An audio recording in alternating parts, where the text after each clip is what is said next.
کچھ اداسیاں کسی کے ساتھ بھی بانٹی نہیں جا سکتی، انہیں خود کے اندر رکھنے میں ہی سکون ہوتا ہے۔ کچھ دکھ صرف اپنے ہوتے ہیں، بانٹنے کے لیے نہیں ہوتے۔ ڈگریوں کے سیلاب میں ہر طرف علم کا قحط ہے۔ دکھ اٹھائے بغیر کوئی بھی انسان سکھ کی قدر نہیں کر سکتا۔ اپنے بہترین وقت کو نماز کے لیے وقف کرو، کیونکہ تمہارے سب کام نماز کے بعد قبول ہوں گے۔ علم حاصل کریں یہ ضروری ہے، لیکن علم سے کچھ حاصل کریں یہ بہت ضروری ہے۔ شک کے مقامات کو پہچانو تاکہ تم اس کے ذریعے یقین کے مقامات کو پہچان سکو۔ اگر آپ کو اپنے درد کا احساس ہے تو آپ زندہ ہیں، اگر دوسروں کے درد کا احساس ہے تو آپ انسان ہیں۔ بچہ بڑا ہو کر باپ کی لگائی پابندیوں کو درست سمجھتا ہے، انسان مر کر رب کی لگائی پابندیوں کو درست سمجھتا ہے۔ خود کو روزانہ یاد دلاتے رہو کہ خوشگوار زندگی کسی منزل پر جا کر حاصل نہیں ہوتی، بلکہ خوشیاں زندگی کے راستے میں ہی بکھری ہوئی ہوتی ہیں۔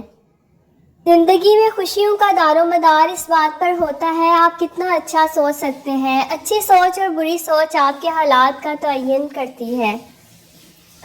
اچھے لوگوں کا مل جانا اچھے مستقبل کی ضمانت ہے، اور جو فیصلہ میرا رب کرتا ہے یقین جانو عرش سے فرش تک وہی بہترین ہوتا ہے۔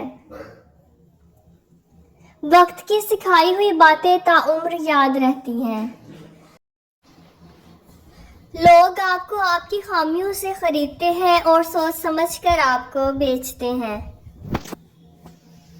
آزمائش بہت سے نقاب الٹ دیتی ہے، کہیں پارسائی کا، کہیں صبر کا، کہیں انسانی ہمدردی کا، اور کہیں اخلاق کا کھوٹے کو کھرے سے الگ کرنے کے لیے یہ قدرت کا آزمودہ طریقہ ہے۔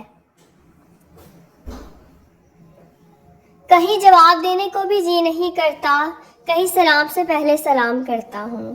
ہم تو دشمن کو بھی پاکیزہ سزا دیتے ہیں، ہاتھ اٹھاتے نہیں نظروں سے گرا دیتے ہیں۔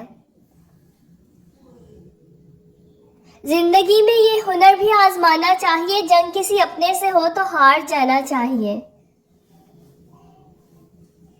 سب سے بدترین کھیل وہ ہے جو کسی کے خلوص کے ساتھ کھیلا جائے۔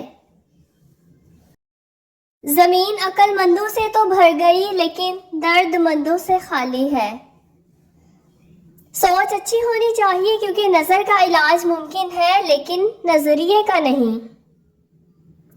فرینڈز، ویڈیو کو لائک کریں، چینل کو سبسکرائب کریں۔ ٹیک کیئر، اللہ حافظ۔